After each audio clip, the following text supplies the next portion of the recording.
kita akan belajar tentang macam-macam najis dan cara mensucikan najis tersebut. Oke, di sini apakah sudah tahu apa itu najis? Belum.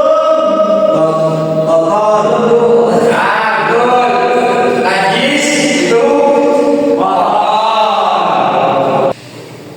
Nah, untuk penjelasan secara luas, najis ialah sesuatu yang kotor menurut syariat Islam dan harus dibersihkan agar ibadah seperti sholat itu menjadi sah. Jadi jika orang terkena najis dan dia melakukan sholatnya itu sah atau tidak, anak-anak? Tidak. Ayo, kenapa tidak sih?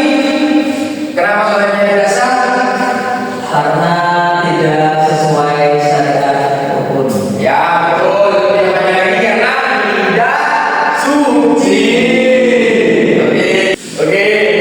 Kita sekarang akan melihat video pelajaran di layar ini dan kalian harus menyimak dengan baik-baik karena di sana saya akan menjelaskan tentang apa saja macam-macam najis. Najis itu ada berapa dan bagaimana cara mensucikannya.